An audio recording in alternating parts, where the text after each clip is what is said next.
최근 들어 중국에서 유령 도시에 거주하는 중국인들이 급증하고 있습니다. 이들은 전기도, 물도 사용할 수 없습니다. 시진핑조차 손을 쓸 수 없을 정도로 폭증해버린 중국의 부동산 거품은 이제 막다른 골목에 다다른 모습입니다. 자세한 내용 전해드리겠습니다. 중국에서 구이청이라고 불리는 유령 도시가 급증하고 있습니다. 일례로 우한시에서도 건설이 중단된 미완성 아파트가 방치되어 있었습니다.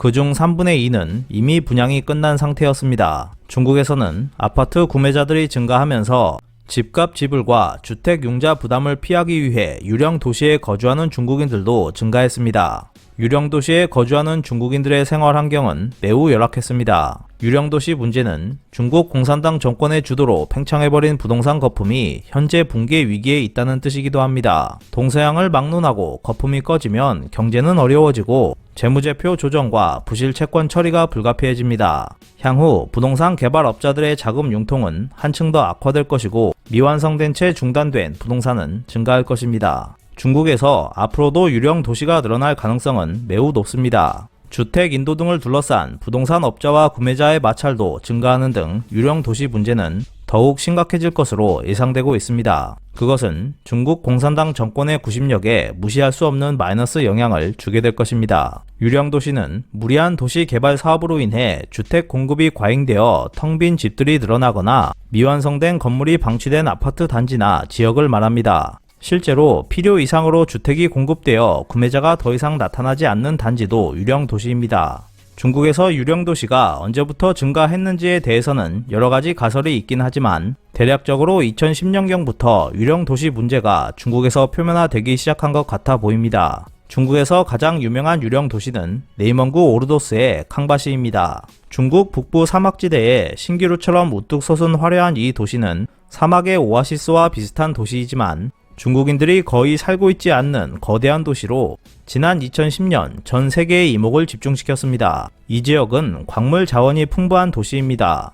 대표적인 석탄은 중국 전체 매장량의 6분의 1을 차지하고 있습니다. 2000년대 초 풍부한 석탄 매장량을 바탕으로 경제 개발이 급가속하면서 100만 명을 수용할 수 있는 도시로 조성되었습니다. 지방정부는 민간 개발업자에게 토지 이용권을 매각하고 개발업자는 대규모 주택 건설에 나섰습니다. 이를 통해 지방정부는 중앙정부가 부과한 경제성장률 등의 목표를 달성했습니다. 대규모로 조성되는 아파트에는 투기를 목적으로 하는 투자자들이 몰렸습니다. 한때 오르도스의 경제 성장률은 연 20%를 넘었습니다. 높은 경제 성장이 계속될 것이라는 기대 아래 사니까 오른다, 오르니까 산다라고 하는 심리가 연쇄적으로 나타나면서 오르도스의 부동산 버블은 급속도로 팽창했습니다. 하지만 이러한 거품이 붕괴하기 시작한 계기는 리먼 쇼크였습니다.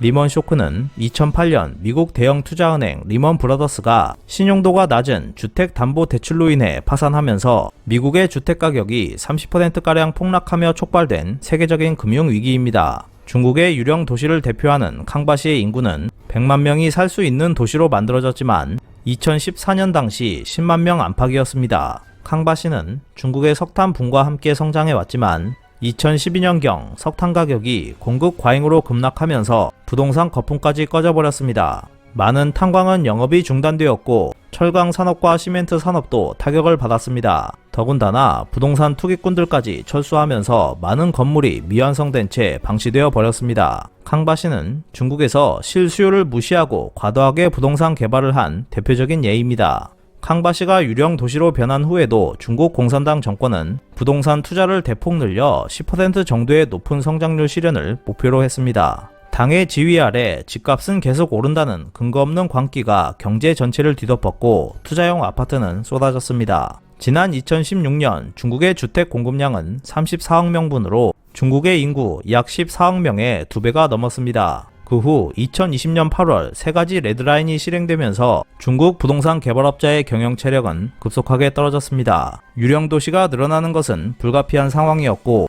중국의 부동산 거품 붕괴는 시작돼 버렸습니다. 이러한 상황에서 우려되고 있는 것은 유령 도시에 살 수밖에 없는 중국인들이 증가하고 있다는 것입니다. 유령 도시에 거주하는 주민들은 경제적으로나 정신적으로 궁지에 몰려 있습니다. 유령 도시를 인터넷에서 검색하면 그 단면을 엿볼 수 있습니다. 유령 도시에 거주하는 중국인들은 인테리어가 전혀 되어 있지 않은 콘크리트 바닥에 이불을 깔거나 텐트를 치고 생활합니다. 수도나 전기를 사용할 수 있는 유령 도시도 있지만 미완성된 곳이 많아 일상생활을 하는 데는 많은 어려움이 따르고 있습니다. 땔감을 사용해 몸을 녹이며 생활하는 중국인들도 있습니다. 조명은 햇빛 혹은 손전등을 사용합니다.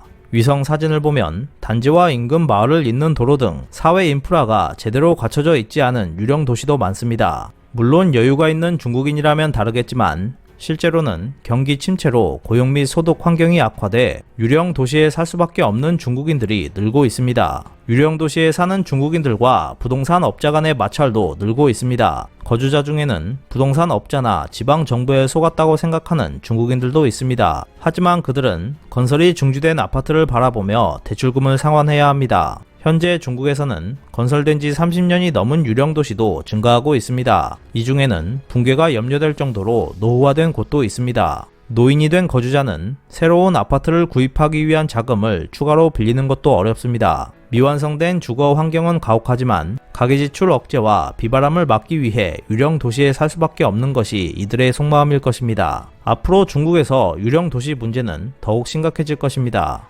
2021년 12월 중국 70개 도시의 집값은 전년 동월 대비 2.6% 상승했지만 증가율은 둔화되고 있습니다. 중국 전역에서 집값 하락이 뚜렷해지면 부동산 시장에서는 투매가 급증할 것이고 체감 경기는 급속히 악화될 것입니다. 현재 중국 공산당 정권은 일부 융자 규제를 완화하거나 추가 금리 인하를 실시해 부동산 시황 악화를 막으려 하고 있습니다. 시진핑 정부는 지방정부에 주택 구입이나 건설을 지원하라는 지시도 내렸습니다. 하지만 토지 이용권 수입 감소로 재정 상황이 악화되거나 재정이 파탄난 지방정부가 늘어나고 있어서 지시를 따르는 데 어려움이 발생하고 있습니다. 따라서 유령 도시는 지금보다 빠른 속도로 증가할 가능성이 있습니다. 부동산 시황 악화는 중국의 고용 및 소득 환경 악화로 이어질 것이고 유령 도시에 살 수밖에 없는 사람도 급격히 증가할 것입니다. 부동산 중개업소나 지방정부와 구매자 간의 마찰도 더욱 늘어날 것입니다. 이미 중국에서는 부동산업자들이 자금을 긁어 모으기 위해 중복 판매를 하거나 매매용 건물을 담보로 은행이나 그림자 은행에 끼워 넣은 사실이 드러났습니다. 유령도시 주민이 부동산업자 등에 속았다며 소송을 제기하는 경우도 늘어날 것입니다.